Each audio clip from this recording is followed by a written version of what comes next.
హిరణ్యకశిపుడి ఆగడాలను అంతమొందించడానికి శ్రీహరి ఎత్తిన అవతారమే నరసింహ అవతారం. ఆ నృసింహదేవుడు తన ఉనికిని చాటుకోవడానికి అనేక క్షేత్రాల్లో అవతరించాడు. అలాంటి పుణ్యక్షేత్రాలు 9 ఉండగా వాటికి నవనారసింహ క్షేత్రాలన్న పేర్లొచ్చాయి. అందులో మొట్టమొదటి క్షేత్రంగా ప్రసిద్ధి పొందిన మహిమాన్విత మూర్తి మల్లూరు నరసింహస్వామి క్షేత్రమే ఇవాల్టి దృశ్యం.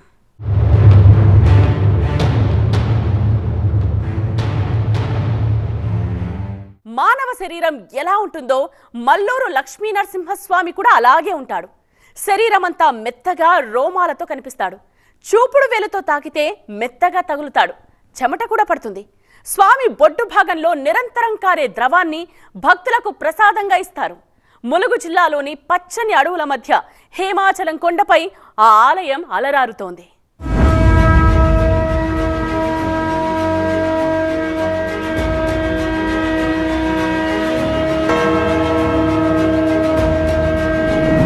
విగ్రహానికి ప్రాణప్రతిష్ఠ చేయడం యుగాల నుంచి వస్తున్న ఆచారం. యజుర్వేదంలో ఉండే మంత్రోచ్చారణలతో శిల్పానికి ప్రాణం పోస్తారు.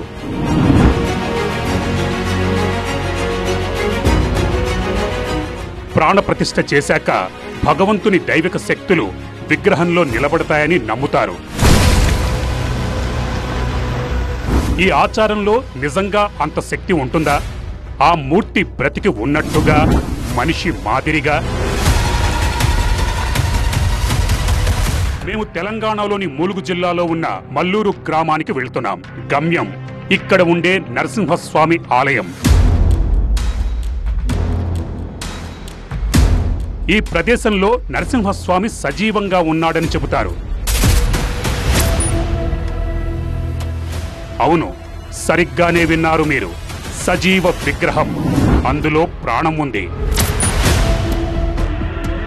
దీని శరీరం రాయి మాదిరిగా గట్టిగా ఉండదు. మనిషి మాదిరిగా మృదువుగా ఉంటుంది. కట్టయితే రక్తం కూడా వస్తుంది. यही क्षेत्र में भगवान जिंदा है समझता है सब लोगों. जो आदमी कैसा रहेगा ऐसा दबाए तो भी उनका शरीर भी ऐसा दब सकता है. आप भी देख सकते हैं यहाँ पे. इधर भी खून जो आता है ना, अभी आप सब लोग देख सकता है. మనుష్యుల మాదిరిగా నరసింహస్వామి విగ్రహంలో భావోద్వేగాలు ఉన్నాయంటారు. నొప్పి కూడా అనిపిస్తుందని విశ్వసిస్తారు. जो स्वामी का शरीर है, जो मानव शरीर का जैसा लगता है, खून निकलता है, उसमें चंदन लगाता है स्वामी को. అది ఎవరో తయారు చేసింది కాదు, స్వయంభూగా వెలసింది. నమ్మకం ప్రకారం త్రేతాయుగంలో కొండల నుంచి చీల్చుకుంటూ వెలసిందన్నారు. ప్రజల మాటల ప్రకారం అది నరసింహస్వామి సజీవ రూపం.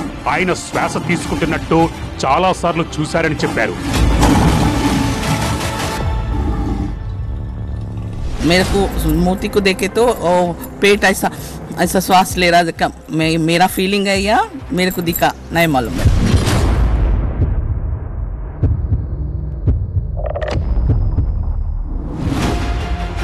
ये आपकी फीलिंग है या आपने देखा, ये आपको सही नहीं पता है, लेकिन आपको ऐसा लगता है कि जैसे सांस लेते हैं वैसे ही हो रहा था. గర్భగుడి తలుపు మూసుంది.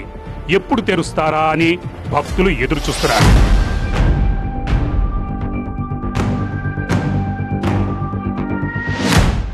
ఈ తలుపు వెనకాలే నరసింహస్వామి అతీంద్రియ ప్రపంచం ఉంది. సజీవ విగ్రహం.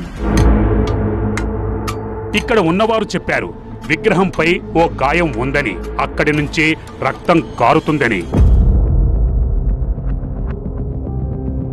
शनिवार को स्वामीवार को विशेष दर्शन रहते. वो दर्शन को बोलते निज रूप दर्शन बोलते. स्वामी का शरीर भी छोटा बच्चे जैसे रहते. అప్పుడే గంటల శబ్దంతో తలుపులు తెరుస్తున్నట్టుగా సంకేతం ఇచ్చారు. దాన్ని చూడగానే అలా చూస్తుండిపోయాం. ఇలాంటి రంగు రూపం ఉన్న విగ్రహాన్ని మేము ఎప్పుడూ చూడలేదు. నుదుటిపై పెద్ద తిలకం, సింహం లాంటి పెద్ద నోరు, కేవలం ముఖం, 2 చేతులు, ఛాతీ మాత్రమే కనిపిస్తున్నాయి. మిగతా భాగమంతా వస్త్రాలంకరణ చేసి ఉంది.